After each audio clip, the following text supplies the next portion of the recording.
Em nome do Pai, e do Filho, e do Espírito Santo. Amém. Inspirai-nos, Senhor Deus, em nossas ações, para que em vós comece e para que em vós termine tudo aquilo que realizarmos. Por Cristo nosso Senhor. Amém. Bom dia, boa tarde, boa noite, você que nos acompanha aqui no nosso canal da Catequese, nossa Catequese Dominical, vocês, nossos catequizandos aqui da Paróquia São João 23, Comunidade de Santana. Um grande abraço para todos vocês, que Deus abençoe a família de cada um de vocês que está aqui com a gente. Hoje é dia 15 de novembro. Dia de quê? Proclamação da República. Sei que você pensou, é feriado. Deu no domingo. Brincadeiras à parte. Hoje é 15 de novembro de 2020 e, de alguma forma ou outra, você já deve ter ouvido algum adulto falar sobre eleição, correto? Eleições. Hoje, por todo o Brasil, as pessoas escolhem os seus prefeitos e vereadores. Todos vão às urnas para poder escolher quem são aqueles que irão lutar pelos seus direitos e cuidar da nossa cidade. Nossa, Felipe, mas não era catequese, virou política agora? Calma! Política também é uma forma de catequizar as pessoas. Mas hoje nós estamos aqui para falar um pouquinho sobre os tipos de governos que encontramos nas nossas histórias bíblicas. Então, bora pro vídeo?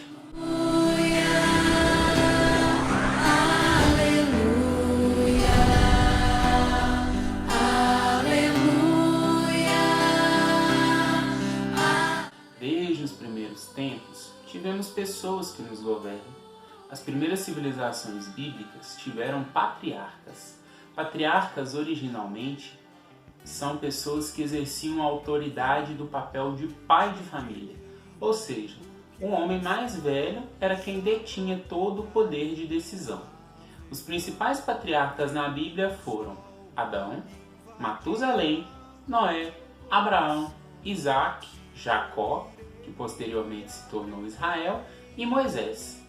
Após a fuga do povo de Israel do Egito, os hebreus precisaram de juízes para poder governá-los. Juízes eram líderes políticos, religiosos e militares, que conversavam diretamente com Deus e recebiam dele instruções.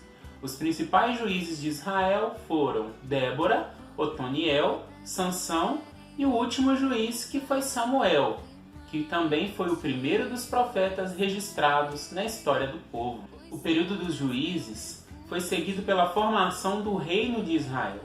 Reino é um lugar que todas as pessoas são submetidas às vontades e julgamentos de um rei. Reis são aqueles responsáveis e soberanos sobre um reino. Na categoria de reis de Israel, podemos citar os três primeiros, que são eles: Saul, Davi e Salomão. Também podemos fazer menção aos faraós e a Melquisedeque. Melquisedeque foi o primeiro rei citado na Bíblia. Ele ofereceu pão e vinho a Abraão. Depois a gente conta essa história direitinho. E diversos outros reis que podemos citar nas histórias bíblicas. Se você clicar no link que está aí embaixo nos comentários, esse aqui que está aparecendo na tela também, você pode verificar uma árvore genealógica dos reis de Israel, uma espécie de linha de sucessão.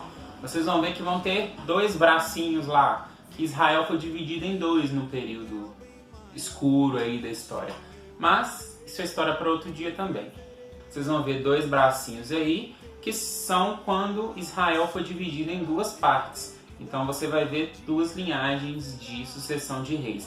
Mas tá aí, abre a imagem lá no link com carinho, dá uma olhadinha, tá? Que é muito legal, é muito bacana. Depois do último rei, os judeus foram deportados para a Babilônia. A região de Israel foi dominada por vários reinos e impérios diferentes. 70 anos depois, voltaram para a sua terra, mas não como um povo independente, e não tinham um rei. Durante um curto período, entre o fim do Antigo Testamento e o início do Novo Testamento, uma família conhecida como os Macabeus reinou sobre Israel, declarando independência. Eles eram uma família de sacerdotes. Eles têm 2 livros da Bíblia que é só a Bíblia Católica que tem. Então, são livros muito exclusivos da nossa religião, que se preocupa em levar todas as informações para as pessoas. Na época em que Jesus nasceu, havia um rei chamado Herodes, que governava a região, mas ele não era judeu. Seu poder vinha do imperador de Roma. Imperador é uma palavra usada para descrever os soberanos de um império. Império é um conjunto de nações. No caso da Bíblia, um conjunto de reinos. Então, o imperador seria uma espécie de chefe dos reis. Na atualidade, o único país que possui um imperador é o Japão. Na Bíblia, o imperador de Roma, no nascimento de Jesus, era Caio Júlio César Otaviano Augusto. Ele fundou o Império Romano. Mas Deus não se esqueceu da sua promessa a Davi. Ele enviou Jesus como descendente de Davi para ser o Salvador do mundo. Está lá em Lucas, capítulo 1, versículos 32 e 33. Vale a pena conferir. Vai lá, pausa o vídeo e lê pra gente o versículo. Já leu? A descendência de Davi ficou com um rei no trono para sempre, no trono celestial. A descendência de Davi se deu em Jesus Cristo, que fechou esse ciclo de reis de Israel como o maior rei que Israel já teve, o maior rei que Israel poderia ter, o próprio Deus feito humano, o próprio Deus no meio de nós. Bom, espero que vocês tenham gostado do encontro, espero que vocês tenham aprendido um pouquinho sobre como foram os tipos de governo que a gente vê nas histórias da Bíblia. É muito comum, né, a gente contar as historinhas, vocês prestarem muita atenção, aí a gente fala patriarca, rei, imperador, governo, aí é só para vocês entenderem um pouquinho que eleição é coisa séria.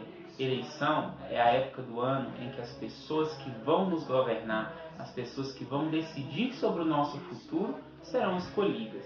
Então, nossa tarefa de hoje, nossa tarefa dessa semana, é rezar para aquelas pessoas que foram eleitas, que elas possam contribuir para as nossas cidades, sabendo fazer e fiscalizar as nossas leis como deve ser, sem roubar, sem prejudicar ninguém, apenas para o benefício de todo o povo. Então, vamos rezar? Pai nosso, que estais no céu, santificado seja o vosso nome, venha a nós o vosso reino, seja feita a vossa vontade, assim na terra como no céu. O pão nosso de cada dia nos dai hoje, perdoai-nos as nossas ofensas, assim como nós perdoamos a quem nos tem ofendido. E não nos deixeis cair em tentação, mas livrai-nos do mal. Amém. O Senhor esteja conosco, Ele está no meio de nós. Por intercessão de São João 23, desça sobre nós, sobre nossas famílias, sobre os nossos governantes, a bênção do Deus Todo-Poderoso, que é Pai, Filho e Espírito Santo. Amém. A alegria do Senhor seja a nossa força, que tenhamos uma semana abençoada, cheia de fé, cheia de amor. Um abraço para todo mundo, estou morrendo de saudade, vontade de apertar cada um, mas ainda assim continuamos nas nossas casas para poder proteger as pessoas contra a disseminação do Covid-19. Mas não se esqueça, as missas estão sendo presenciais e você pode marcar com a sua família para poder participar se quiser. Viu? Tchauzinho, fiquem com Deus.